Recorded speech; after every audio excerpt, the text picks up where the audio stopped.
আসসালামু আলাইকুম। যে সূরাটা তেলাওয়াত করা হয়েছে কোরআনুল কারীমের ছোট সূরাগুলোর মধ্য থেকে একটি ছোট্ট সূরা। যদিও সূরাটা অনেক ছোট, কিন্তু এর গুরুত্ব মর্যাদা অনেক বেশি। এই সূরা সম্পর্কে ইমামে শাফিঈ রহমতুল্লাহি আলাইহি বলেন, আল্লাহ তাবারক ওয়া তাআলা পূর্ণ কোরআন শরীফ নাজিল না করে যদি শুধু এই ছোট্ট সূরাটা নাজিল করে দিতেন, আর এর থেকেই যদি বান্দা হেদায়েত চাইতো, হেদায়েত খুঁজতো, এর উপরেই যদি আমল করত, ইমাম শাফিঈ রহমতুল্লাহি আলাইহি বলেন এই সূরাই একজন বান্দার হেদায়েতের জন্য যথেষ্ট হয়ে যায়। তাফসীরের মধ্যে আছে, সাহাবায়ে কেরাম পরস্পরে যখন সাক্ষাৎ হতো, এক সাহাবী অন্য সাহাবী রাস্তাঘাটে, বাজারে, দোকানে, যেই কোনো মজলিসেই যখন সাক্ষাৎ হতো একজন সাহাবী আর একজন সাহাবীর সাথে, তো ওনারা পরস্পরে একজন আরেকজনকে সূরায়ে আসর শোনাতেন। এই ছোট্ট সূরাটা একজন আরেকজনকে শোনাইতেন। আখিরাতের কথা মনে করিয়ে দেওয়ার জন্য একজন অন্যজনকে এই ছোট্ট সূরাটা তেলাওয়াত করে শোনাইতেন। এই ছোট্ট সূরা গুরুত্ব এতই বেশি যে কোনো মানুষ যদি এই সূরার উপরের বৈশিষ্ট্যের মধ্যেই যদি নিজের জীবনকে উঠিয়ে দেয়, তা আল্লাহ তাবারক ওয়া তাআলাই জানিয়ে দিয়েছেন ওই ব্যক্তি সফল কাম হয়ে যাবে। সূরাটার নাম হলো সূরাতুল আসর। আসর শব্দের অর্থ হলো সময়, যোগ বা আসরের সময়। আমরা নামাজ পড়ে থাকি 5 ওয়াক্ত, ফজর, জোহর, তৃতীয়তম হলো আসর। এই সূরাটার নামও সূরাতুল আসর। এই সূরার শুরুতেই আল্লাহ তাবারক ওয়া তাআলা কসম খেয়েছেন। আমরা একথা জানি যে আল্লাহ তাবারক ওয়া তাআলার প্রতিটা কথাই গুরুত্বপূর্ণ, প্রত্যেকটা কথাই বান্দার জন্য পালনীয়। আল্লাহ তাবারক ওয়া তাআলা যেটা বলেছেন সেটাই গুরুত্বপূর্ণ। আল্লাহ তাআলার জন্য কোনো কথা বোঝানোর জন্য কসম খাওয়ার কোনো প্রয়োজনীয়তাই নাই, কারণ আল্লাহ তাআলা যেটা বলেন এটাই সঠিক। আল্লাহ তাআলা যেটা বলেন বান্দার জন্য সেটাই মানা ফরজ। তারপরেও আল্লাহ তাবারক ওয়া তাআলা কোরআনুল কারীমের মধ্যে অতীব গুরুত্বপূর্ণ যেই সমস্ত বিষয়গুলো বুঝাতে গিয়েছেন, আল্লাহ তাআলা কসম খেয়ে ওই বিষয়টা যে গুরুত্বপূর্ণ এটা বুঝিয়েছেন। এই সূরার মধ্যেও আল্লাহ তাবারক ওয়া তাআলা শুরুতেই কসম খেয়েছেন। আল্লাহ তাআলা বলেন, ওয়াল আসর, আসরের সময়ের শপথ, যুগের শপথ, সময়ের শপথ। কসম খেয়ে তারপরে আবার তাকিদ দিয়ে আল্লাহ তাআলা বলেন, ইন্নাল ইনসানা লাফি খুসর। আল্লাহ তাআলা বলেন নিশ্চয়, অবশ্যই, অবশ্যই যত মানুষ আছে সমস্ত মানুষ রয়েছে ক্ষতির মধ্যে। এক তো হলো আল্লাহ তাআলা কসম খাইলেন আসরের সময়ের কসম, আসরের সময়ের শপথ, আবার সাথে সাথে বলেন ইন্না, নিশ্চয়ই, অবশ্যই, অবশ্যই, ইন্নাল ইনসানা লাফি খুসর, নিশ্চয়, অবশ্যই দুনিয়াতে যত মানুষ আছে সমস্ত মানুষই রয়েছে ক্ষতির মধ্যে। এখন এই মানুষ কালো হোক চাই সুন্দর হোক, এই মানুষগুলো খাটো হোক চাই লম্বা হোক, মানুষগুলো বাংলাদেশের অধিবাসী হোক, ইন্ডিয়া, পাকিস্তান, আরব কান্ট্রির হোক, যেখানেরই হোক না কেন, যারাই নাকি মানুষের পরিচয় দিয়ে দুনিয়াতে আগমন করেছেন, সমস্ত মানুষকে একসাথে করে আল্লাহ তাআলা বললেন সমস্ত মানুষ রয়েছে ক্ষতির মধ্যে। এখন ওই মানুষটা যেই দেশেরই হোক না কেন, যেই কোনো বয়সেরই হোক না কেন, লম্বা হোক চাই খাটো হোক, সুন্দর হই চাই কালো হোক, যুবক হোক চাই বৃদ্ধ হোক, সমস্ত মানুষকে একত্রে সম্বোধন করে আল্লাহ তাআলা বললেন সমস্ত মানুষ রয়েছে ক্ষতির মধ্যে। এরপরে আল্লাহ তাবারক ওয়া তাআলা 4টা গুণ, 4টা বৈশিষ্ট্য কথা বলেছেন যে এই 4 বৈশিষ্ট্য যেই মানুষের মধ্যে আছে ওই মানুষটা ক্ষতিগ্রস্ত না। ক্ষতিগ্রস্ত যে না হয় সে সফল হয়। পথ তো দুইটাই, হয়তো সফল নয়তো ক্ষতিগ্রস্ত। আল্লাহ তাবারক ওয়া তাআলা বললেন যে 4 গুণ বিশিষ্ট যেই মানুষ আছে এই মানুষটা ক্ষতিগ্রস্ত না। এই 4 গুণ ব্যতীত যত মানুষ পৃথিবীতে আছে সমস্ত মানুষ ক্ষতিগ্রস্ত। ওই মানুষটা অর্থ সম্পদে অনেক বেশি হতে পারে, ক্ষমতা অনেক বেশি হতে পারে, ওই মানুষটার শক্তি অনেক বেশি হতে পারে, জনসমর্থন অনেক বেশি হতে পারে, কিন্তু এই 4 গুণ যেই ব্যক্তির মধ্যে থাকবে না, আল্লাহ বলেন আমি আসরের সময়ের শপথ করে বললাম ওই মানুষটা ক্ষতিগ্রস্ত। সে ক্ষতিগ্রস্তদের অন্তর্ভুক্ত। যিনি খালেক, যিনি সৃষ্টি করলেন, তিনি যাকে ক্ষতিগ্রস্ত বললেন, যাকে ক্ষতিগ্রস্ত বললেন তার ক্ষতি কেউ রুখতে পারে না। 4 গুণ বিশিষ্ট মানুষ যে হবে সেই সফল কাম। সফলতার ব্যাখ্যা মুফাসসিরিনে কেরামগণ লিখেছেন, সফলতা হলো ওই সমস্ত মানুষকে সফল বলা যায় যেই মানুষ জান্নাতের অধিকারী হয়ে যায়, জান্নাতের মালিক যে হতে পারে সেই হলো প্রকৃতপক্ষে সফল। আমরা কিতাবের মধ্যে পড়েছি আব্দুল কাদের জিলানী রহমাতুল্লাহি আলাইহি, ওনার যিনি শায়েখ ছিলেন, ওনার চাইতে আরো বড় বুজুর্গ এর আগের যেই জমানায় যিনি ওনার আব্দুল কাদের জিলানী রহমাতুল্লাহ আলাইহি যার হাতে বায়াত গ্রহণ করেছে, ওনার দাড়ি ছিল এই সামান্য থুতনির মধ্যে সামান্য কিছু দাড়ি।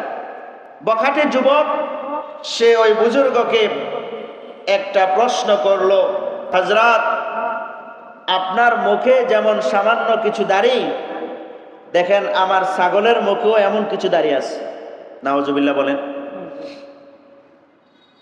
এখন আপনি আমাকে উত্তর দেন, আপনার মুখের দাড়ি উত্তম না আমার ওই ছাগলের মুখের দাড়ি উত্তম?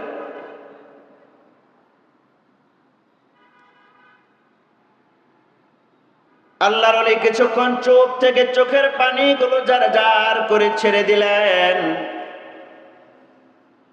চোখের পানিগুলো ছেড়ে দিয়ে ওই বখাটে যুবকের উত্তর দেওয়ার সময় আল্লাহর ওলি চোখের পানি ছেড়ে ছেড়ে বলেন, যুবক আমার শোনো,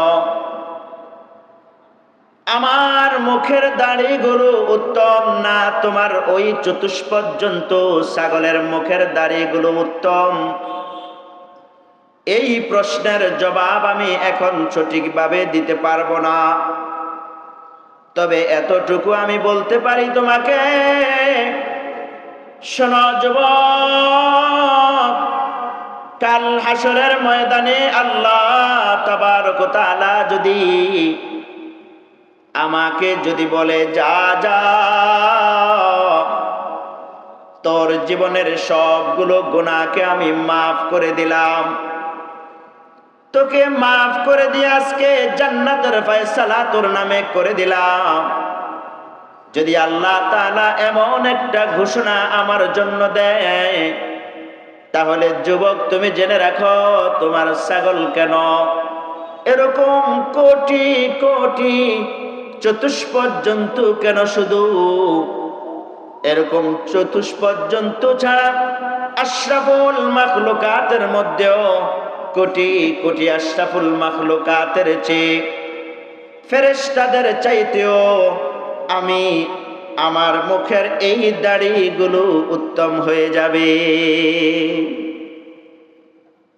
আর যদি খোদা না খাস্তা আল্লাহ না করুক, আল্লাহ না করুক, হাসরের ময়দানে যদি আল্লাহ তাবারক ওয়া তাআলা এমন একটা ফয়সালা জানিয়ে দেয়, তোর জীবনের প্রতিটা কদমে কদমে তোমার জিন্দেগির গোটা জিন্দেগির হিসাব নিয়ে আমি তোমার জন্য ফয়সালা করলাম, আজকে তুমি জান্নাতে যেতে পারবে না, আজকে তোমার জন্য আমি জাহান্নাম নির্ধারিত করলাম, এমন একটা ফয়সালা যদি আমার জন্য দেয় রে যুবক, তাইলে আমার এই দাড়ির চাইতে তোমার চতুষ্পদ জন্তু ছাগলের দাড়িগুলো অনেক উত্তম।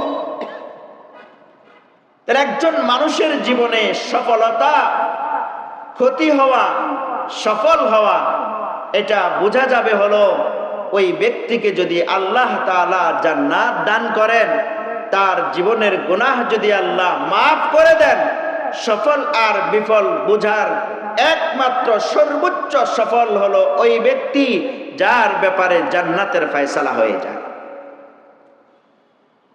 এই আয়াতের মধ্যে আল্লাহ তাবারক ওয়া তাআলা যে বললেন, ইন্নাল ইনসানা লাফি খুসর, নিশ্চয় নিশ্চয় অবশ্যই অবশ্যই ওই সমস্ত মানুষগুলো ক্ষতিগ্রস্ত যার মধ্যে 4 গুণ নাই। 4 গুণ যার মধ্যে নাই, ওই মানুষগুলো ক্ষতিগ্রস্ত। ক্ষতিগ্রস্তের অর্থ হলো এগুলো জাহান্নামী। আল্লাহ তাবারক ওয়া তাআলা এই আয়াতে কারিমার মাধ্যমে জান্নাতীদের 4 গুণ বর্ণনা করলেন। 4 গুণওয়ালা যারা হয় তারা জান্নাতি হয়। 4 গুণ, 4 বৈশিষ্ট্য যার মধ্যে নাই, ওই মানুষগুলো জাহান্নামী হয়ে যায়। 4 গুণে গুণী যারা জান্নাতি হবে তারা, 4 গুণে গুণী যারা জান্নাতি হবে তারা, 4 গুণ ছাড়া যারা জাহান্নামী হবে তারা, 4 গুণ ছাড়া যারা জাহান্নামী হবে তারা। 4 গুণ যার মধ্যে থাকবে সে হলো সফল কাম। আল্লাহ তাবারক ওয়া তাআলা 4 গুণ বিশিষ্ট মানুষগুলোর ব্যাপারে সফলতার ঘোষণা দিয়েছেন। সফলতার বিফলতা হলো জান্নাতি যারা হয় তারা হলো সফল, জাহান্নামী যারা হয়ে যায় তারাই হলো ক্ষতিগ্রস্ত। আল্লাহ তাআলা আমাদেরকে এই 4 গুণ, 4 গুণে গুণী হয়ে আল্লাহ তাআলা জান্নাতি হওয়ার তৌফিক দান করেন। সকলে বলি আমিন। 4 গুণের মধ্যে 1 নাম্বার গুণ হলো আল্লাহ তাআলা বলেন, ইল্লাল্লাযীনা আমানু, ঈমান আনয়ন করে যারা, ঈমানদার। ঈমানের গুণ, কিসের গুণ বলেন? ঈমানের গুণ। 1 নাম্বার গুণ হলো ইল্লাল্লাযীনা আমানু। 2 নাম্বার ওয়া আমিলুস সালিহাত। 3 নাম্বার ওয়া তাওয়াসাউ বিল হাক্কি। 4 নাম্বার ওয়া তাওয়াসাউ বিস সাবর। এই 4টা গুণের কথা আল্লাহ তাবারক ওয়া তাআলা সর্বপ্রথম বললেন, ইল্লাল্লাযীনা আমানু। ঈমানের গুণ যে অর্জন করে সেই হলো সফল, ঈমানদার সফল। ঈমান ছাড়া যারা, তাদের চাইতে হতভাগা পৃথিবীতে আর কেউ নাই।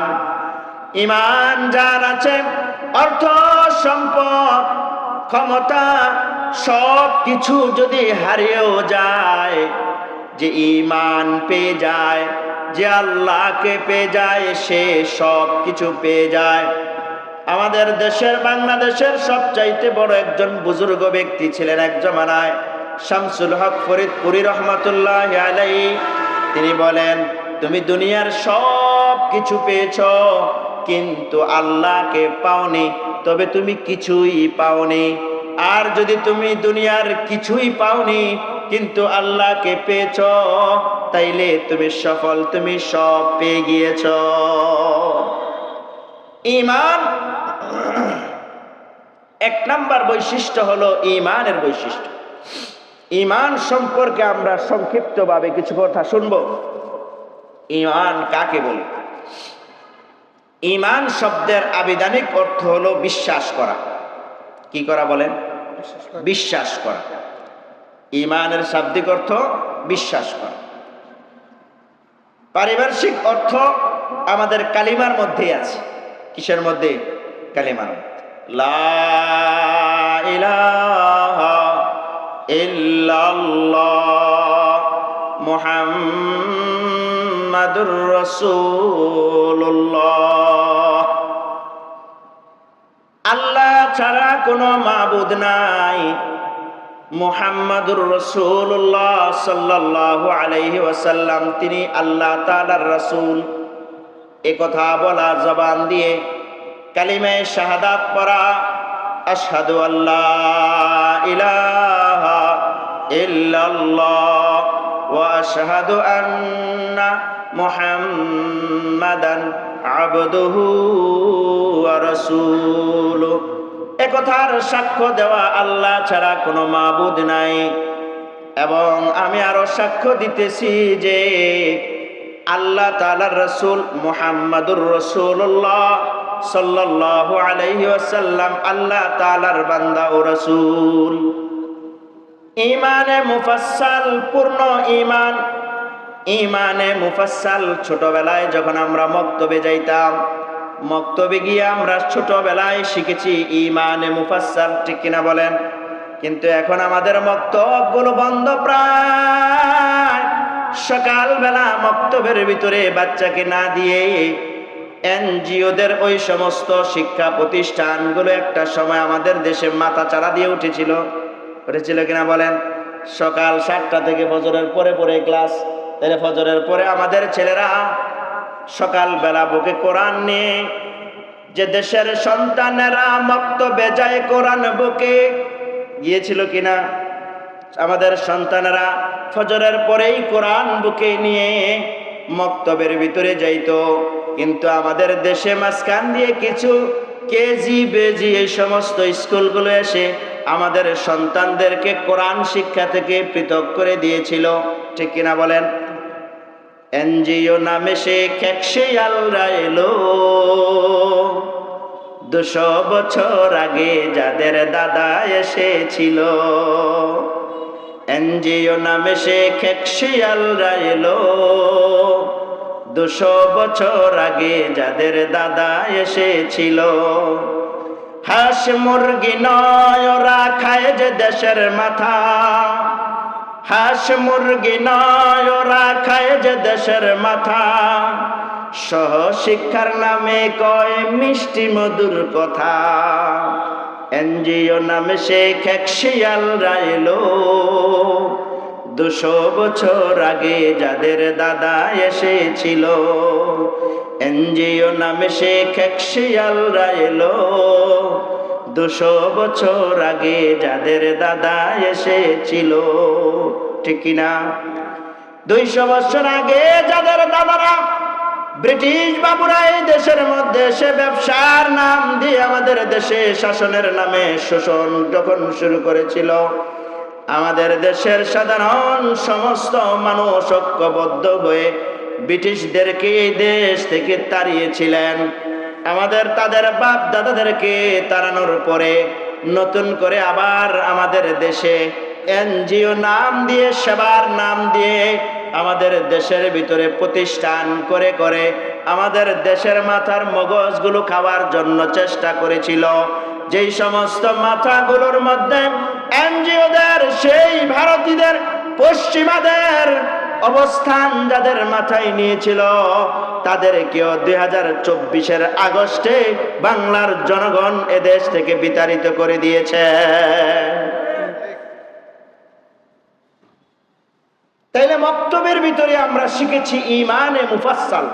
ঈমানে মুফাসসাল, আমানতু বিল্লাহি ওয়া মালাইকাতিহি ওয়া কুতুবিহি ওয়া রুসুলিহি ওয়াল ইয়াউমিল আখিরি ওয়াল কদরি খাইরিহি ওয়া শাররিহি মিনাল্লাহি তাআলা ওয়াল বা'সি বা'দাল মাউত।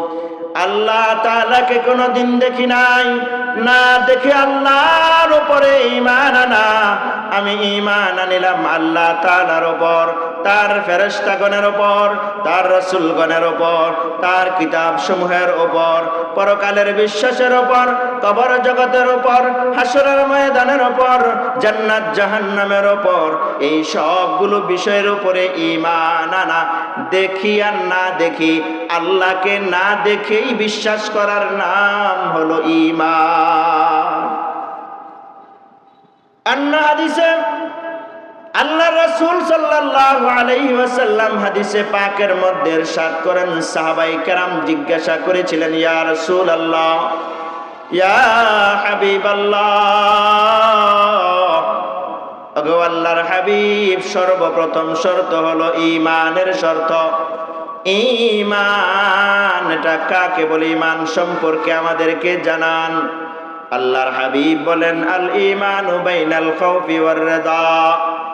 ঈমান হলো এমন একটা জিনিসের নাম, ঈমান যেটা অধিক পরিমাণে ভয় এবং অধিক পরিমাণে আশা, অধিক পরিমাণে ভয় এবং অধিক পরিমাণে আশা, এই দুই জিনিসের মধ্যখানে যেটা থাকে এটার নাম হলো ঈমান।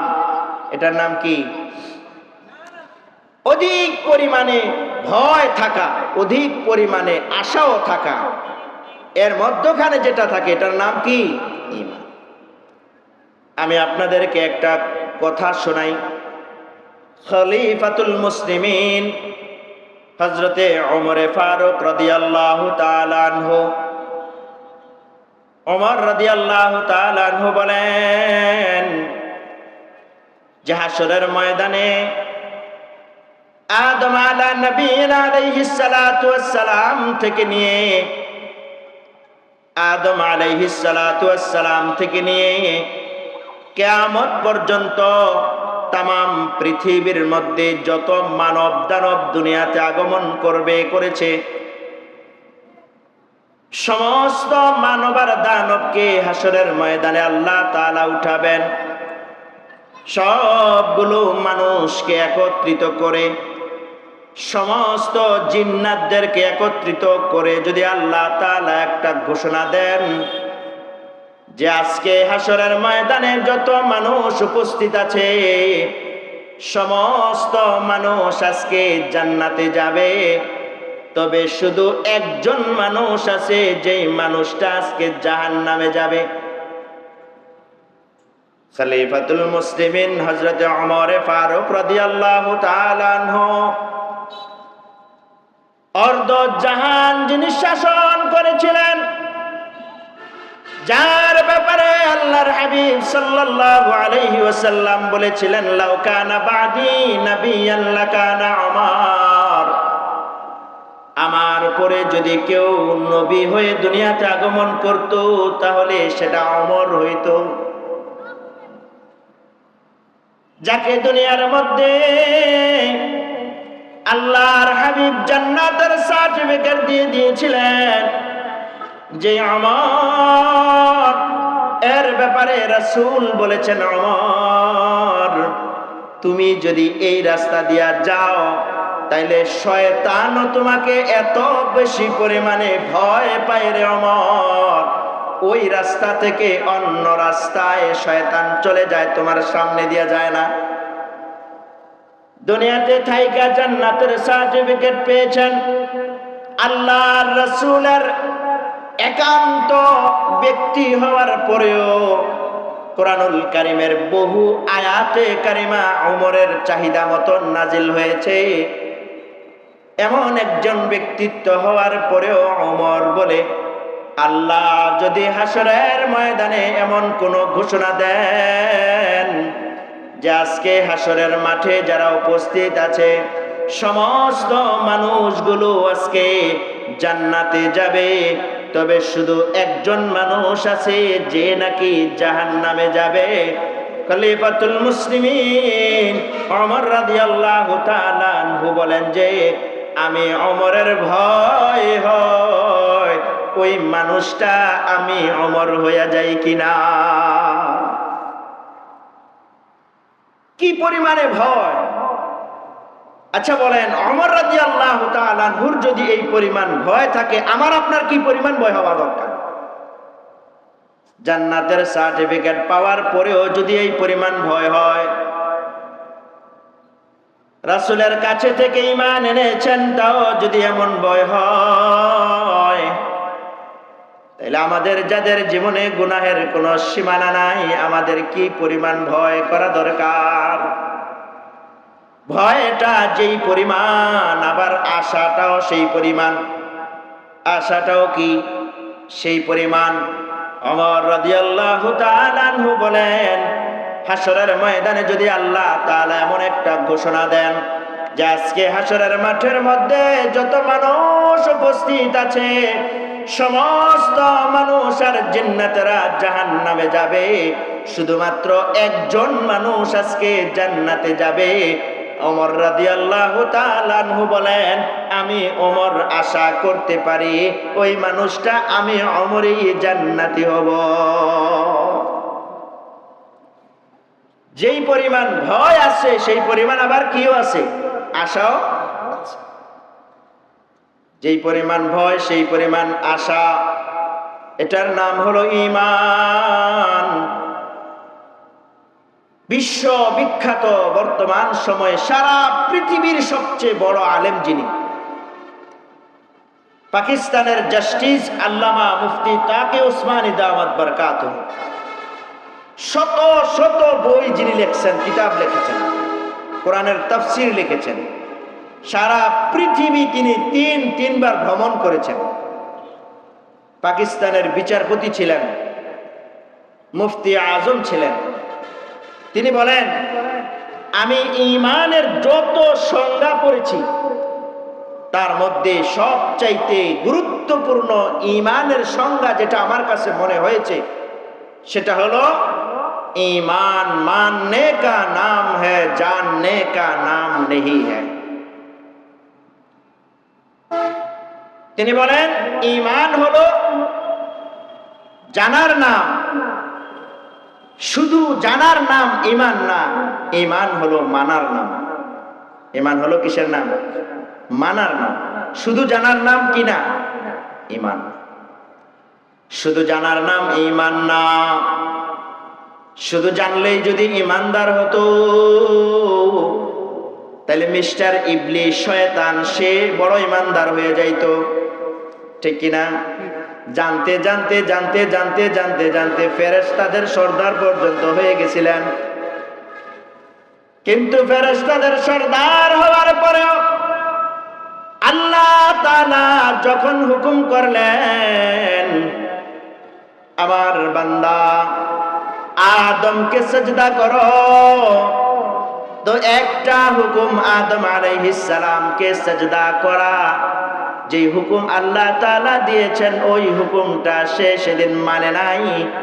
হুকুমটা না মানার কারণে আল্লাহ তাবারক ওয়া তাআলা তাকে অভিশপ্ত করে জান্নাত থেকে বিতাড়িত করে দিয়েছেন, জান্নাত থেকে বের করে দিয়েছেন।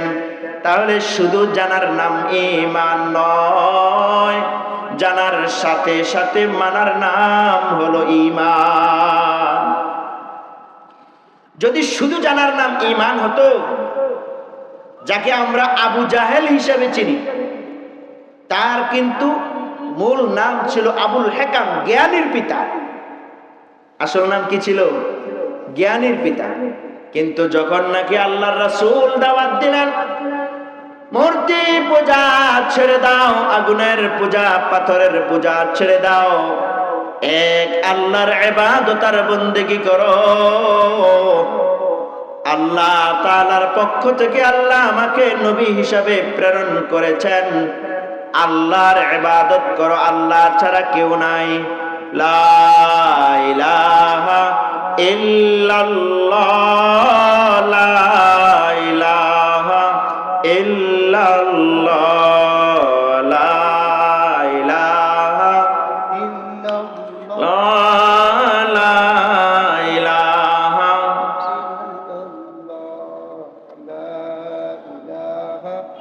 ইল্লাল্লাহ, লা ইলাহা আল্লাহকে মানো, আল্লাহ ছাড়া কোনো মাবুদ নাই। এই কথা যখন আল্লাহর হাবিব বললেন, আবু জাহেল আবুল হেকাম ছিল, জ্ঞানীর পিতা ছিল, বহু পণ্ডিত ছিল, থাকার পরেও যখন মানে নাই তখন তার নাম হয়ে গেছে আবু জাহেল, মূর্খের পিতা। কিসের পিতা? মূর্খের পিতা। তাহলে শুধু জানার নাম কি না? ঈমান না, জানার সাথে সাথে মানার নাম হলো ঈমান। শুধু জানার নাম ঈমান নয়, জানার সাথে সাথে মানার নাম হলো ঈমান। আমি যদি একটু কথা আপনাদেরকে বোঝার জন্য বলি, ও আমার মুরব্বী বাবা, শয়তান সেদিন আল্লাহ তাআলার হুকুম মানেন নাই কয়টা? একটা। সবাই বলেন কয়টা? একটা হুকুম শুধু সেদিন মানেন নাই, যে আদম আলাইহিস সালামকে সিজদার জন্য আল্লাহ বলেছিলেন। আদম আলাইহিস সালামকে একটা সিজদা দেয় নাই। আল্লাহর একটা হুকুম শুধু না মানার কারণে আল্লাহ তাবারক ওয়া তাআলা জান্নাত থেকে চিরকালের জন্য তাকে বের করে দিয়েছেন। ফেরেশতাদের সরদার হওয়ার পরেও জান্নাত থেকে চিরতরে বের করে দিলেন আল্লাহর একটা হুকুম না মানার কারণে। তাইলে আমি বাবা বলতে চাই, আমার আপনার জীবনে আল্লাহর হুকুম মানি না কি পরিমাণ? কি পরিমাণ? ফজরের সময়ও ডেকেছেন, হাইয়া আলাস সালাহ, এসো বান্দা এসো নামাজের দিকে আসো। জোহরের সময়ও বলেছেন, হাইয়া আলাস সালাহ, আসো বান্দা নামাজের দিকে আসো। হাইয়া আলাল ফালাহ, আসো বান্দা কল্যাণের দিকে আসো। ফজরেও ডাকলেন, ফজরেও সারা দিলাম না। জোহরেও ডাকলেন, সারা দিলাম না। আসরেও ডাকলেন, সারা দিলাম না। মাগরিবেও ডাকলেন, সারা দিলাম না। এশায় ডাকলেন, ওই সময়ও সারা দিলাম না। তাইলে একদিনেই মালিকের হুকুম অমান্য করলাম কয়টা? আমি শুধু এতটুকু কথা বলতে চাই, শয়তানকে আল্লাহ তাবারক ওয়া তাআলা সেদিন জান্নাত থেকে বিতাড়িত করলেন শুধু একটা সেজদা না দেওয়ার কারণে। তাইলে ফজরের নামাজ 2 রাকাত ফরজ, 2 রাকাত ফরজের ভিতরে 4টা সেজদা দেওয়া কার হুকুম? তাইলে এক ওয়াক্ত নামাজের ভিতরেই তো আমি 4টা সেজদা দেওয়ার জন্য আল্লাহ বললেন, কিন্তু আমি দিলাম না। প্রতি ওয়াক্ত নামাজে হিসাব করে দেখেন কতগুলো সেজদা দেওয়ার আদেশ আল্লাহ দিবেন, কিন্তু আমরা কি করি নাই? দেই নাই। আল্লাহ যদি বলেন আদমকে একটা সেজদা দেওয়ার হুকুম আমি করেছিলাম, এই জন্য শয়তান কিন্তু এই সমস্ত সেজদা না দেওয়ার কারণে তাকে আমি জান্নাত থেকে বিতাড়িত করেছি। এখন তোকে আমি ফজরের সময় সেজদার জন্য ডাকলাম, জোহরেও ডাকলাম, আসরেও ডাকলাম, মাগরিবেও ডাকলাম, এশায়ও ডাকলাম। বান্দা, আমি আমার কুদরতি পায়ে সেজদা দেওয়ার জন্য ডাকলাম। একটা সেজদাও সারা দিনের 24 ঘন্টার ভিতরে কতগুলো হুকুম আমার অমান্য করলি? এমন একটা প্রশ্ন যদি হাসরের ময়দানে আল্লাহ আমাকে আপনাকে করেন, আমার আর আপনার কি উপায় হবে? তাইলে আমরা ঈমানের সংজ্ঞা শুনলাম। ঈমান শুধু জানার নাম ঈমান না, মানার নাম কি? ঈমান। কিছু মানুষ আছে পণ্ডিত, দেখবেন কয় যে হুজুর নামাজ পড়লে পড়ি, না পড়লে না, ঈমান ঠিক আছে। এমন কিছু বলনেওয়ালা মানুষ আছে না? নাই?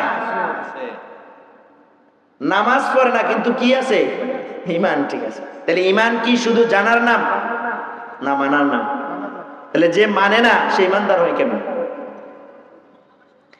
তাহলে আল্লাহ তাবারক ওয়া তাআলার উপরে না দেখে আল্লাহকে বিশ্বাস করার নাম হলো কি? ঈমান। ঈমানের আরেকটা সংজ্ঞা বলে আমি ঈমান থেকে বের হব। ঈমান সংজ্ঞা, ঈমানের এই কথাটা থেকে আমার আলোচনা শেষ করব। ঈমান এর আরেকটা সংজ্ঞা হলো, ঈমান হলো ওই জিনিসের নাম, ওই বিশ্বাসের নাম, ওই ইয়াকিনের নাম হলো ঈমান, যে এক সময় আমি এই দুনিয়াতে ছিলাম না, এখন কিছু দিনের জন্য আছি, আবার একটা সময় গিয়ে থাকবো না। ঠিক কিনা বলেন? এটা কি অবিশ্বাস করার মতো কোনো সুযোগ আছে? তাইলে আমি এক সময় এখানে ছিলাম না, এখন বর্তমানে আছি, আবার এক সময় কি করব না, থাকবো না। এই বিশ্বাসের নাম হলো ঈমান। আমি ছিলাম আল্লাহর কাছে, কার কাছে বলেন? আমি ছিলাম জান্নাতে, আমাদের পিতা হযরতে আদম আলাইহিস সালাতু ওয়াস সালামের বাড়ি জান্নাতে, তো আমার আপনার বাড়িও জান্নাতে। হাওয়া আলাইহিস সালামের বাড়ি জান্নাতে, তো আমার আর আপনার বাড়িও জান্নাতে। আমরা দুনিয়ায় ছিলাম না, আমাদেরকে আল্লাহ তাবারক ওয়া তাআলা রেখেছিলেন জান্নাতে। আল্লাহর হাবিব হাদিসে পাকের মধ্যে ইরশাদ করেন, প্রত্যেক ঈমানদারের জন্যই জান্নাতে পৃথক পৃথক তার নামে নামে জায়গা বরাদ্দ করা আছে। তাহলে আমরা সর্বপ্রথম ছিলাম কোথায়? সবাই বলেন, জান্নাতে। ওখান থেকে আল্লাহ তাআলা আমাদেরকে পাঠাইলেন রূহের জগতে। কোথায় বলেন? রূহের জগতে। ওখানে কতদিন ছিলাম আমরা জানি না। ওখান থেকে রূহের জগৎ থেকে আল্লাহ তাআলা আমাদেরকে পাঠাইলেন আমাদের মায়ের গর্ভে, মাতৃগর্ভে, মায়ের ওদরে। তাহলে সর্বপ্রথম ছিলাম কোথায়? জান্নাতে। জান্নাত থেকে গেলাম রূহের জগতে, রূহের জগৎ থেকে মায়ের ওদরে, মায়ের ওদর থেকে এখন এসেছি বিশ্ব জগতে। এই বিশ্ব জগতেও আমাদেরকে থাকতে দেওয়া হবে না। নির্দিষ্ট সময় শেষ হয়ে যাওয়ার পরে এখান থেকেও বের করে দেওয়া হবে। এখান থেকে বের করে যেখানে দেওয়া হবে সেটা হলো কবর জগৎ। কি জগৎ? কবর জগতে কমপক্ষে 50,000 বছর কাটাতে হবে। এরপরে দেওয়া হবে হাসরের ময়দানে। হাসরের ময়দানে যাওয়ার পরে ওখান থেকে কেউ যাবে তার আসল গন্তব্য, আসল ঠিকানা, তার আসল বাড়ি জান্নাতে। আর বাকি যাদের গন্তব্য হারিয়ে ফেলেছে বিশ্ব জগতে এসে, তাদের ঠিকানা হয়ে যাবে জাহান্নামে। এটা আমাদের সফর। এটা কি বলেন? সফর। ছিলাম জান্নাতে, ওখান থেকে রূহের জগৎ, রূহের জগৎ থেকে মায়ের ওদর, মায়ের ওদর থেকে বিশ্ব জগৎ, বিশ্ব জগৎ থেকে কবর, কবর থেকে হাসর, হাসর থেকে আবারও আসল ঠিকানা, আসল বাড়ি, চলে যাব জান্নাতে। তাহলে আমাদের আসল বাড়ি হলো জান্নাতে। আসল বাড়ি কোথায়? ভাটির দেশের মানুষ আমি, ভাটির দেশেই ঘর,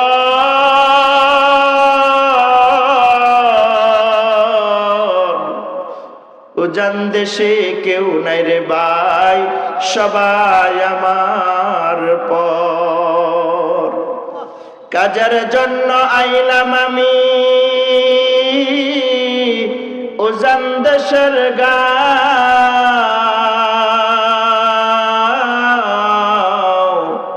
অকুল গাঙ্গের প্রথম তীরে বান্দিয়া থুইয়া নাও।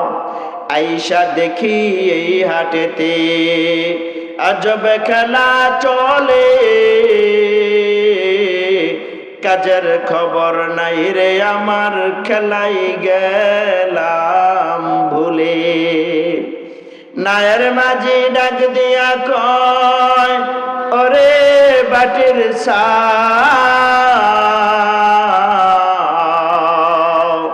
জোয়ার বার ভাটা ধরছে সাইরা দিমু নাও। চাইয়া দেখি নদীর পানে সত্যি ভাটার চিন, আজব দেশের মজার স্বপ্ন দেখবি আর কয়দিন। বাড়ি যাওয়ার সময় হয়েছে, নাই রে বেশি দেরি, সময় আমার শেষ হইয়া যায়, নাই রে পারের খড়ি। ভাটির দেশ মানে হলো জান্নাত। ভাটির দেশের মানুষ আমি, ভাটির দেশেই ঘর। আমি তো জান্নাতের মানুষ, আমার ঘর তো হলো জান্নাতে। উজান দেশে কেউ নাই রে ভাই, সবাই আমার পর। উজান দেশ মানে হলো দুনিয়া। এই দুনিয়াতে কেউ কারো আপন নয়। কেউ কারো আপন আছে নাকি? আপন কেউ নাই। এই দুনিয়াতে কোনো কিছুই আপন না, কেউ কারো আপন নয়। আপন ততক্ষণ আছে যতক্ষণ স্বার্থ আছে। কথা বলেন ঠিক কিনা? স্বার্থ যতক্ষণ ফুরানো যায়, স্বার্থ যখন ফুরিয়ে যায় তখন আর আপন থাকে না। থাকে নাকি?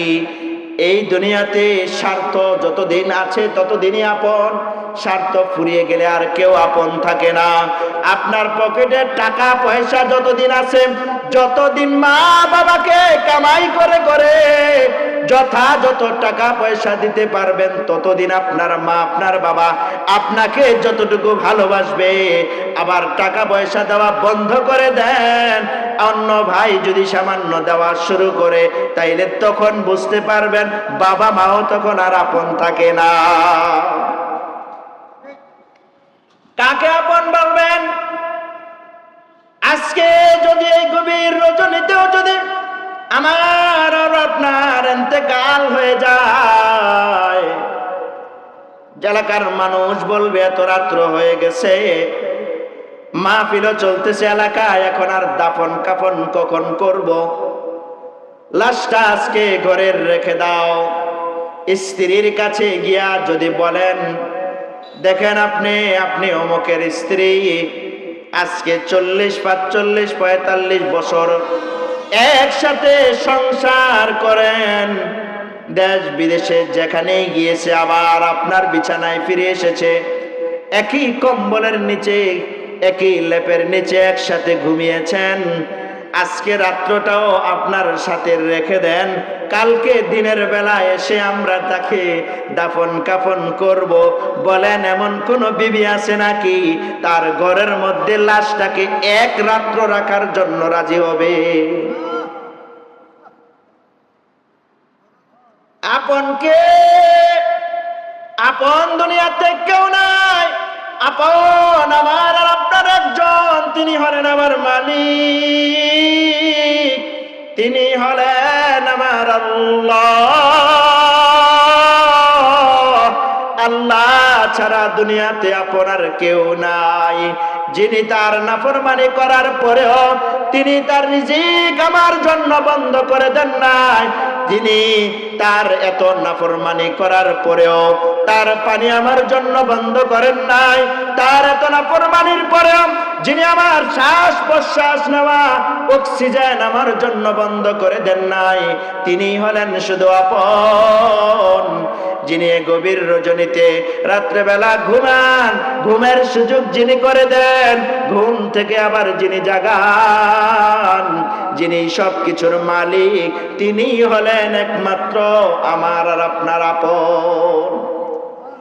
আরেকজন আপন, যিনি 63 বছর জিন্দগি পর্যন্ত আমাকে আপনাকে না দেখেও যিনি আমার জন্য আপনার জন্য কেঁদেছেন, হায় হুতাশ করেছেন, চোখের পানি জার জার করে ফেলিয়েছেন, সরকারে দো আলম মুহাম্মাদুর রাসূলুল্লাহ সাল্লাল্লাহু আলাইহি ওয়াসাল্লাম, তিনি হলেন আমার আপনার আপন। আল্লাহ ছাড়া, নবী ছাড়া আমার আর আপনার আপন বলতে কেউ নাই। দুনিয়াতে সব হলো স্বার্থপরের দুনিয়া, সব হলো ধোঁকা।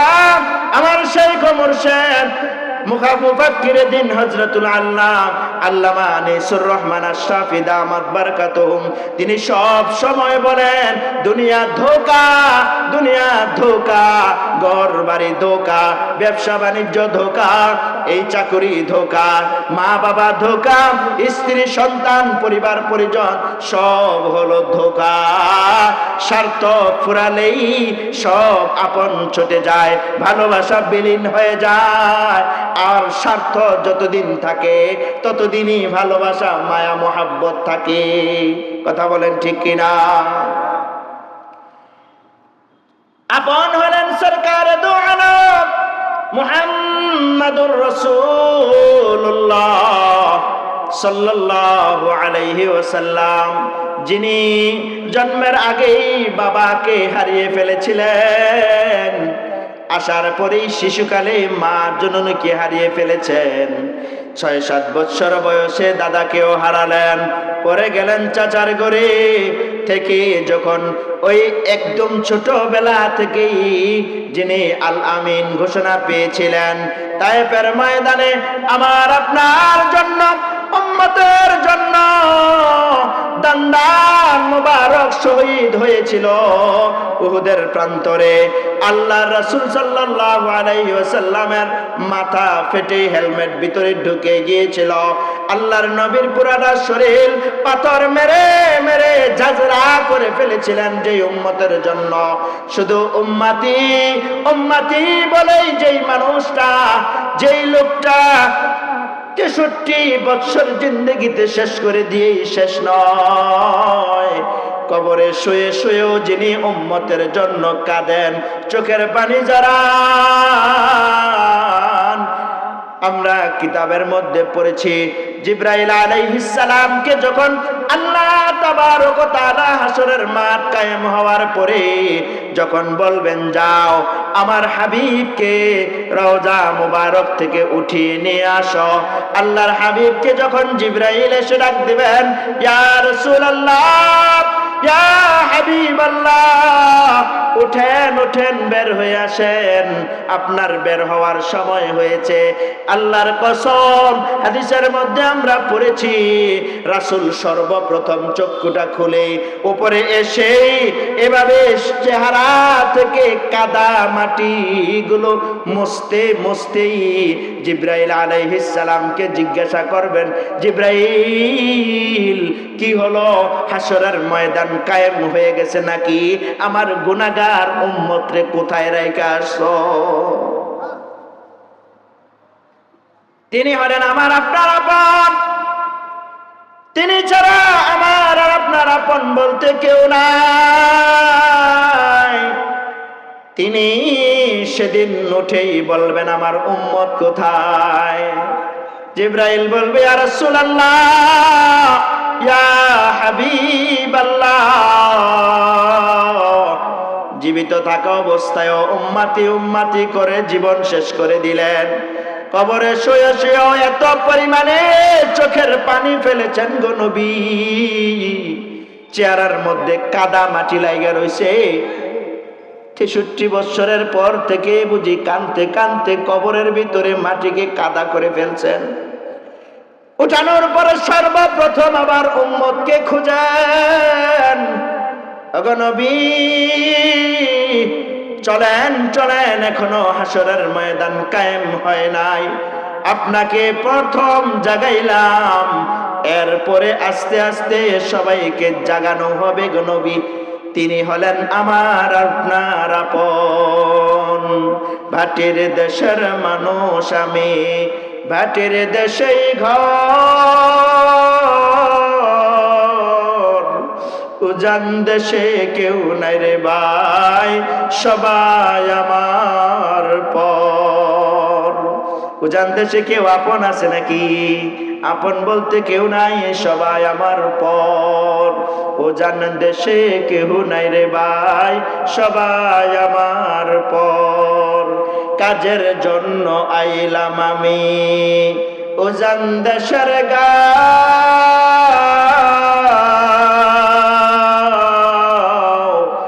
কুল গঙ্গার প্রথম তীরে বান্দিয়া তুইয়া নাও।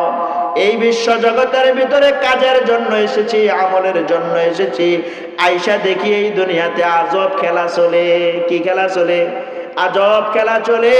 দুনিয়ার মধ্যে এসেই দেখি এই ঘরে বাচ্চা ভূমিষ্ঠ হয়, অপর রুমের ভিতরে গান বাদ্য শোনা যায়, আছে না নাই? এই দুনিয়ার রঙ তামাশা দেখবো আর কত দিন। এই রুমের ভিতরে বাচ্চা ভূমিষ্ঠ হলো, অন্য রুমের ভিতরে ডোল তাবলার গান, টেলিভিশনের গান শোনা যায়। আইসা দেখি এই দুনিয়ার ভিতরে আজি মুসলিম মুমিনের কোন কানের ভিতরে সর্বপ্রথম আওয়াজ তো পুষবে আল্লাহু আকবারের আওয়াজ। কিন্তু আফসোস আর পরিতাপের বিষয় হলো সর্বপ্রথম এখন কানের ভিতরে গানের আওয়াজ, বাদ্যযন্ত্রের আওয়াজ ঢুকে যায়। কথা বলেন ঠিক কিনা? এই জগতের ভিতরে আসছি, নৌকাটা বাইদা রেখে আসছি মসজিদের কর্নারে। চার পাওয়ালা নৌকা আছে না নাই? বলেন বলেন, প্রত্যেকটা মসজিদে মসজিদে চার পাওয়ালা একটা নৌকা আছে না নাই? নৌকাটা ওখানে বাইদায় বিশ্ব জগতে আসছি কাম করার জন্য। আইসা দেখি রঙিন এই পৃথিবী, এমন এমন কাজ চলতেছে রঙিন দুনিয়ায়। যুবক চলে একদিকে, নারীরা চলে বেপরদায়, কারোর কোনো কিছুর কোনো ঠিক ঠিকানা নাই। দুনিয়ার সব কিছুই যেন এলোমেলো, এমন কোনো জিনিসের কোনো দিক বিদিক, ভালো কোনো দিক দেখা যায় না। এই দুনিয়ার সব হালচাল সব কিছুই মনে হয় যেন উলট পালট দেখা যায়। নৌকা তো বাইদা রাইকা আসছি, বাইদা রাইকা আসছি, হঠাৎ করে একদিন দেখি নায়ের মাঝি আমাকে ডাক দিয়া বলে, নায়ের মাঝি ডাক দিয়া কয়, ওরে ভাটির সা জোয়ার বার ভাটা দরছে সাইরা দিমুনা।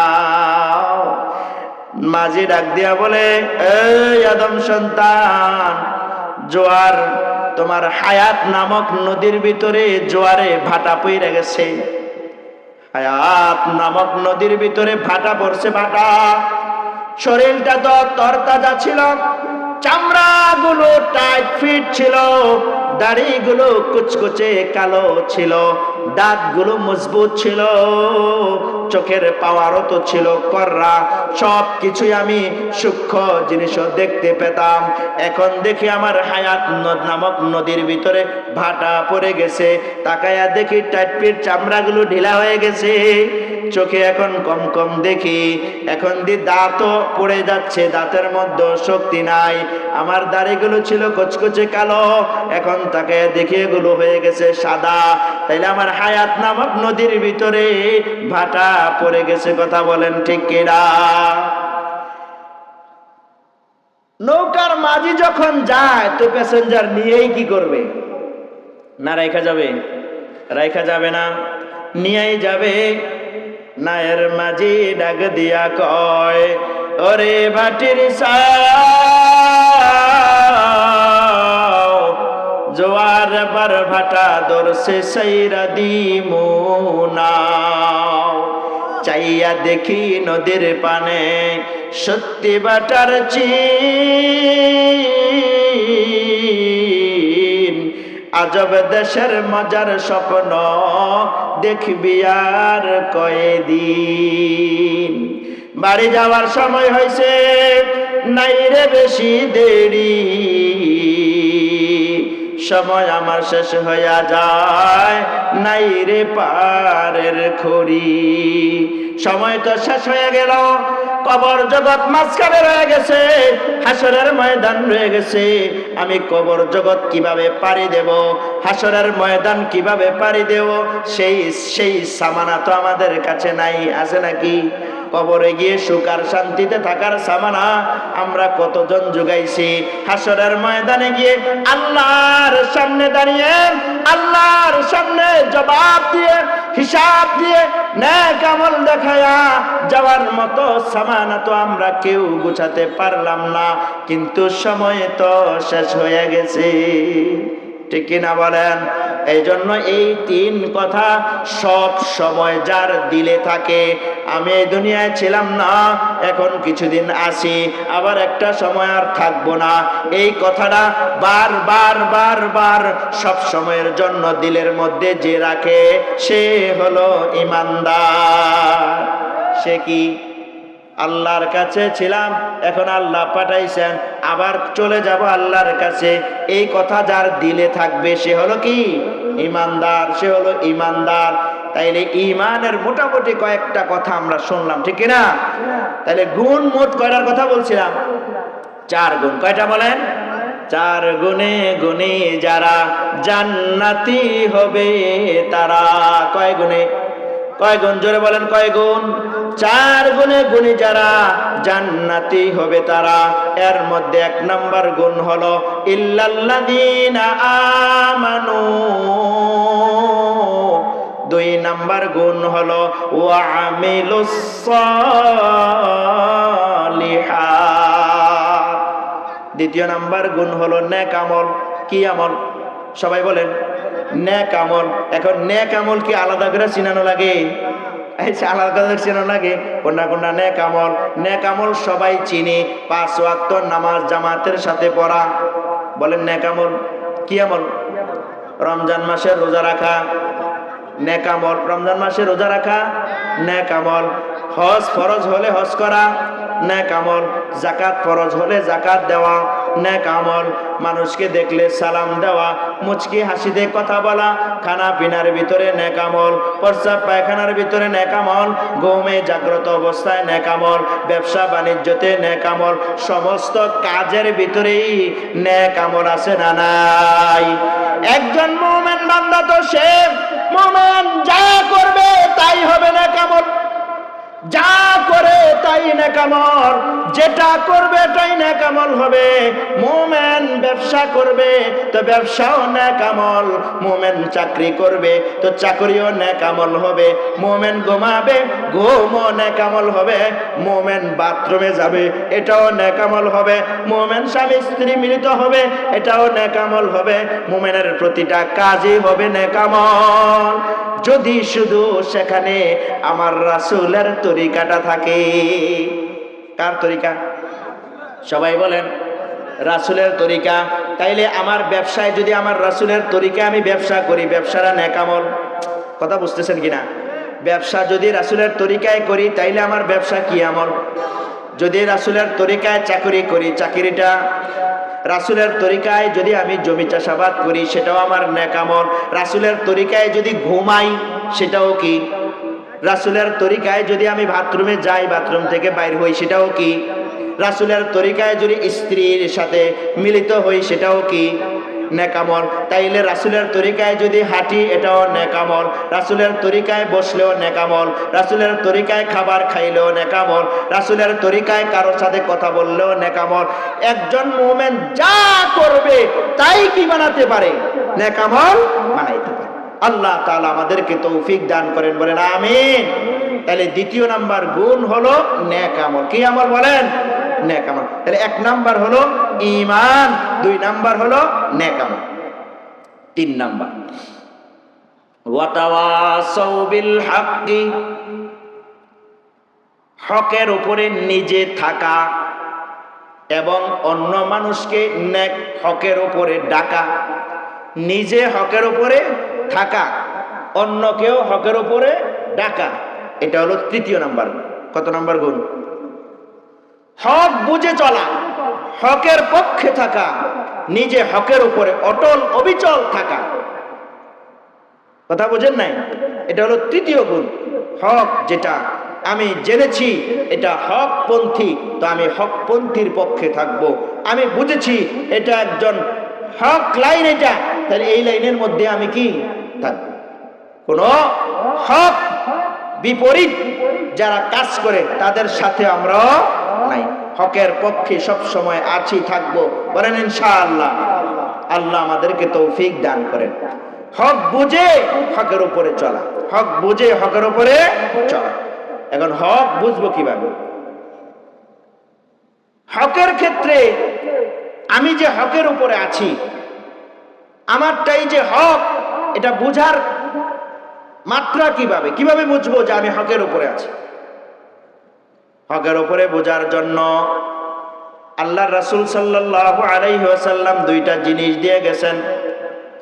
তারাকতু ফীকুম আমরাইন লান তাদিল্লু মা তামাসসাকতুম বিহিমা কিতাবাল্লাহ ওয়া সুন্নাত রাসূলি। আল্লাহর হাবিব বলেন, দুইটা জিনিস আমি এমন তোমাদের কাছে রেখে যাচ্ছি যে নাকি এই দুইটাকে মজবুত ভাবে আঁকড়ে ধরবে, তাইলে ওই ব্যক্তি কোনোদিনও সে গোমরা হবে না। কি হবে না? গুমরা হবে না। দুইটা জিনিস রেখে যাচ্ছি। কয়টা? এক নাম্বার হলো আল্লাহর কোরআনটা আমি রেখে যাচ্ছি। দুই নাম্বার হলো আমি নবীর সুন্নত তোমাদের মাঝে রেখে যাচ্ছি। এই দুইটা জিনিসকে যে আঁকড়ে ধরতে পারবা, আমি নবী বলে গেলাম, তুমি কোনোদিনও গুমরা হবে না, পথভ্রষ্ট হবে না, জাহান্নামের পথে তুমি যাইবে না। তাহলে হক পাওয়ার জন্য সর্বপ্রথম আমাদের শর্ত হলো কোরআন আর নবীজির সুন্নত। কোরআন আর নবীজির সুন্নত। কার সুন্নত বলেন? নবীজির সুন্নত। এখন আমি কোরআন আর নবীর সুন্নত যদি যথাযথভাবে আঁকড়ে ধরতে পারি, নবী শব্দটা কেমন শব্দ ব্যবহার করছেন আঁকড়ে ধরার ব্যাপারে? শব্দটার অর্থ হলো মাড়ির দাঁত দিয়ে যে চিবে ধরে। একটা জিনিস আপনি সামনের দাঁত দিয়ে যদি ধরেন, তাহলে টান দিলে হয়তো দাঁত ভাঙবে, নাইলে ওইটা ছিঁড়বে। ঠিক কিনা বলেন? নবীজি বললেন যে না, মাড়ির দাঁত দিয়া চিবাইয়া ধরবা, ওইটা আর ছোড়ার কোনো কায়দা আছে? আল্লাহর রাসূল বলেন দুইটা জিনিস তোমাদের কাছে রাইখা গেলাম, ওইটাকে মাড়ির দাঁত দিয়া চিবাইয়া ধরবা, যেমনি মজবুত ভাবে ধরা হয় ওই দুইটা জিনিসকে ওইভাবে মজবুত ভাবে ধরো। যদি মজবুত ভাবে ধরতে পারো, তাহলে আমি নবী বলে গেলাম কোনোদিনও তোমরা গুমরা হবে না, পথভ্রষ্ট হবে না।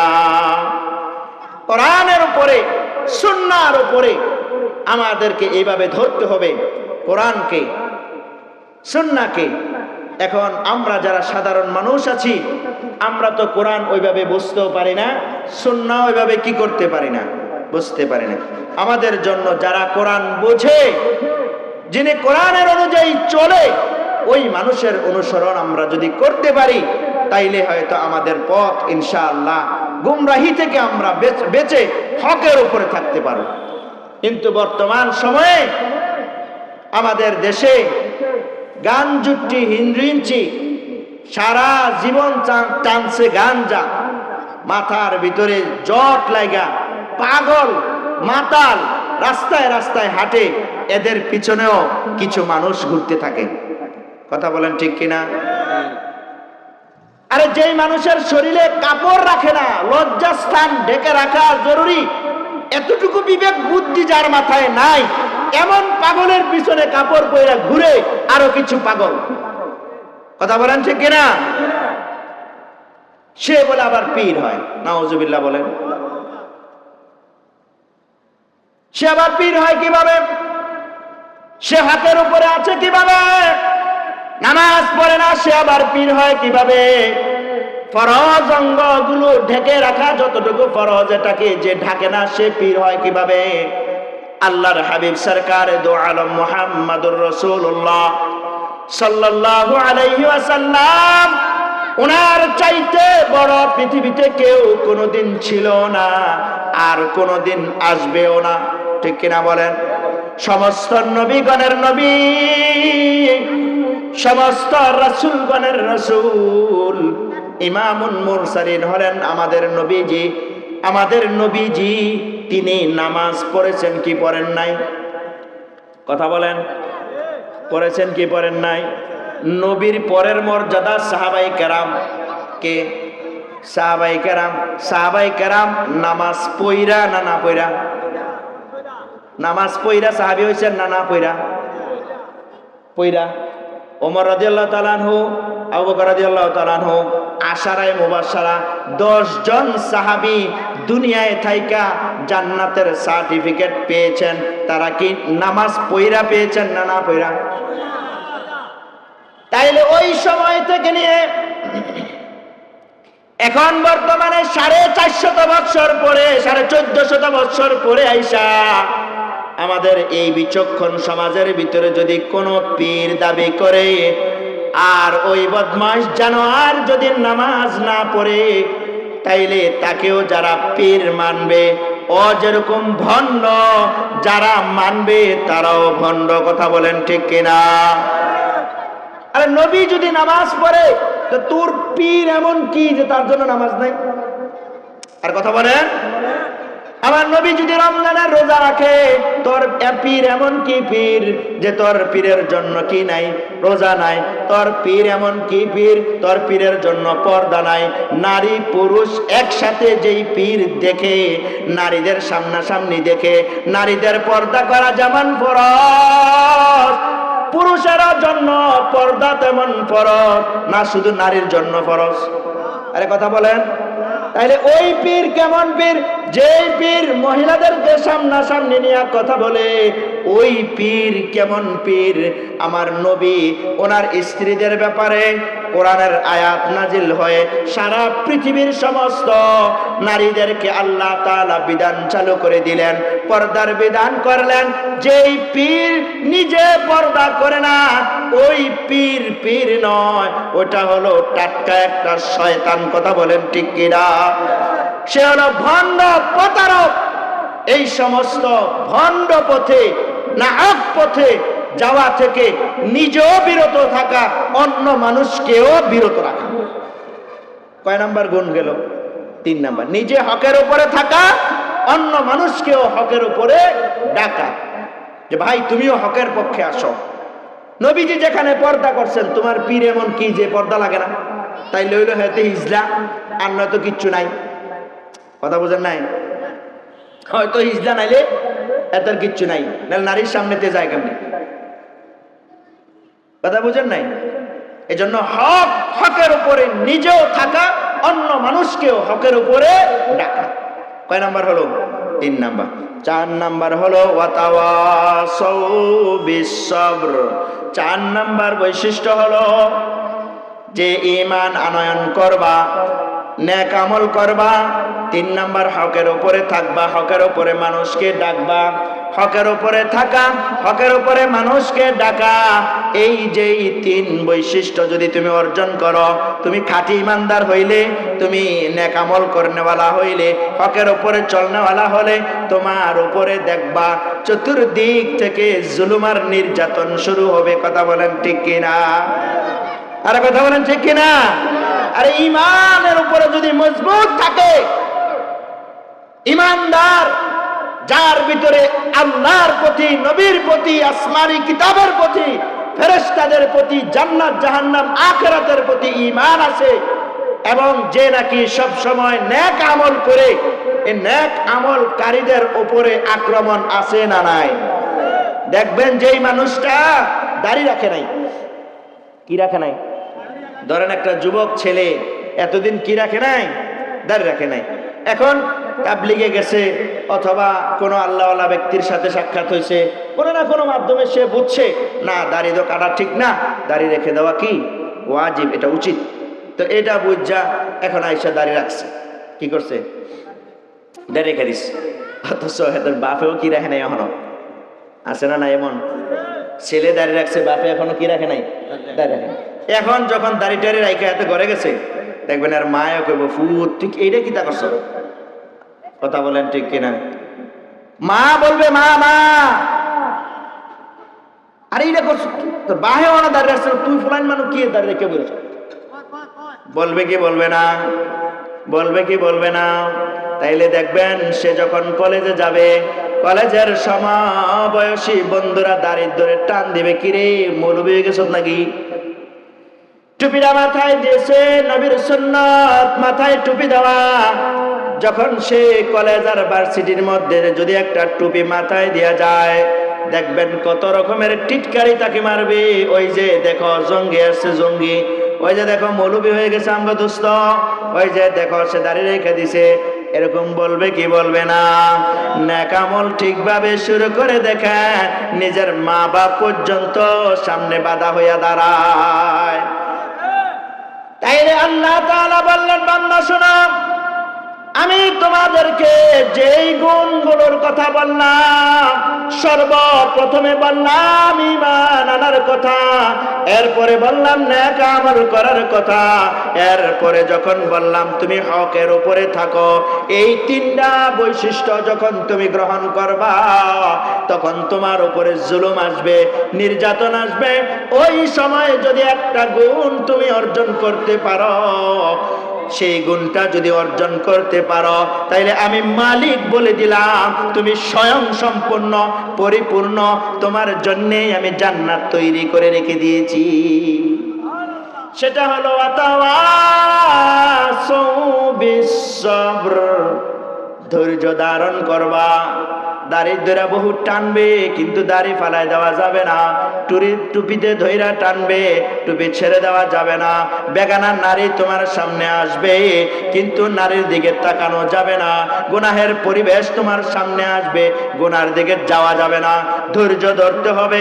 ভান্ডারীরাও দেখবা তোমার উপরে আক্রমণ করবে, রেজবিও আক্রমণ করবে, মাইজ ভান্ডারে আক্রমণ করবে, আটরসি আক্রমণ করবে। যত ভণ্ড প্রতারকেরা আছে, বেঈমানেরা তোমার উপরে আক্রমণ করবে, তোমার ঈমান থেকে সরানোর জন্য, আমল থেকে সরানোর জন্য, হক থেকে সরানোর জন্য। সবাই মিলে চেষ্টা করবে। বান্দা, তুমি যদি শেষ মুহূর্তে এসে, শেষ বেলায় এসে একটা কাজ যদি সঠিকভাবে বান্দা করতে পারো, সেটা হলো ধৈর্য ধরবা। কি ধরবা? ধৈর্য। এই চারটা হলো গুণ। একটা হলো ঈমান, দ্বিতীয় নাম্বার হলো ঈমান, দ্বিতীয় নাম্বার হলো ওয়ামিলুস সালিহাত, হকের উপরে থাকা, চতুর্থ নাম্বার হলো ধৈর্য ধারণ করা। কি করা? ধৈর্য ধারণ করা। যদি যথাযথভাবে ধৈর্য ধারণ করতে পারো বান্দা, এই চার গুণে যদি গুণী হতে পারো, আল্লাহ তাআলা বলেন চার গুণে গুণী যারা জান্নাতি হবে তারা। কয়টা গুণ বললাম? বলেন চারটা গুণ। সবাই বলেন কয়টা? চারটা। এক নাম্বার ঈমান, দুই নাম্বার নেক আমল, তিন নাম্বার হকের উপরে থাকা, অন্য কেউ হকের উপরে ডাকা, চার নাম্বার জুলুম নির্যাতন সব আসবে, কিন্তু তুমি যদি ধৈর্য ধারণ করতে পারো, এই চার বৈশিষ্ট্য যার ভিতরে থাকবে, আল্লাহ বলেন চার গুণ বিশিষ্ট মানুষের জন্য আমি জান্নাত তৈরি করে রেখে দিয়েছি। এই ছোট্ট সূরাটার ভিতরে আল্লাহ তাবারক ওয়া তাআলা এই চার গুণের কথা বললেন। কয় গুণের কথা? চার গুণের কথা। মনে আছে তো ইনশাআল্লাহ? আমি মাগরিবের পর থেকেই এই সংক্ষিপ্ত সময় আপনাদেরকে যে কথাটা শোনাইলাম, সেটা হলো আল্লাহ তাআলা এই সূরার মধ্যে কসম খেয়ে বলেছেন, আমি যোগের কসম করলাম, আমি সময়ের কসম করলাম, কসম করে বান্দা তোকে আমি একটা কথা বলছি, শোন। এই চার গুণ যার মধ্যে নাই, এই চার গুণ ছাড়া যত মানুষ পৃথিবীতে আছে সমস্ত মানুষই ক্ষতিগ্রস্ত। চার গুণ ছাড়া ওই মানুষগুলো অর্থ সম্পদে বড় হতে পারে, ওই মানুষগুলো এই জমিনের ভিতরে ক্ষমতার দিক দিয়ে বড় হতে পারে, ওই মানুষগুলো সুঠাম দেহের অধিকারী হতে পারে, সব কিছু দুনিয়ার পাইতে পারে, কিন্তু আমি রব ঘোষণা করলাম ওই মানুষগুলো, আমি কসম খাইয়া বললাম এই মানুষগুলো ক্ষতিগ্রস্ত, ক্ষতিগ্রস্ত, ক্ষতির মধ্যে আছে, ক্ষতির মধ্যে আছে। দুনিয়াতেও ক্ষতিগ্রস্ত, আখিরাতেও এই মানুষগুলো ক্ষতিগ্রস্ত হবে। আল্লাহ তাআলা আমাদেরকে যে কথাগুলো আলোচনা হলো, সর্বপ্রথম আমাকে এবং আমাদের সকলকে এই কথাগুলোর উপরে আমল করার তৌফিক দান করেন। ওয়া আখিরু দাওয়ানা আনিল হামদুলিল্লাহি রাব্বিল আলামিন। আসসালামু আলাইকুম।